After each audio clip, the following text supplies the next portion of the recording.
Studeren, ek sta met die kaptein van die Invincibles Rugby Voetbalklub hier op Klawer. Kaptein, die wedstrijd is tot het einde gekomen, die telling is in hele guns. Waarom schrijf je dit toe?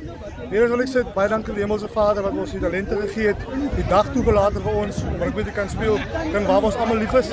Ons is so 'n bietjie gewik en was so 'n bietjie wik en weeg in die game gewees, maar ons is so beste probeer om evente te keer en dis wat belangrik is vir ons. Dis 'n stepping stone vorentoe vir die season. So begin van die seisoen, daar's nog harde werk vir ons wat voor lê, maar ons is bereid om die hardheid in te sit. Baie dankie. Hi Jaben, mijn naam is Sylvester Coetzee, ek is van Time to Talk.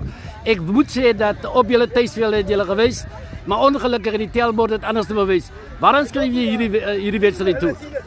Ja, ons het ons hier in die voet geskiet met ons dissipline. Ja, overal het ons hier gedoen wat ons beplan het om na die dag te bring en dit het ons in die voet geskiet. Ons moet net terug aan telbord toe en harder werk vir die volgende keer. Wat is die pad liever na voorkant toe? Net harder werk en sit en ons werk en ons foute. Allerbeste en sterkte met die volgende wedstrijd, kaptein. Dankie.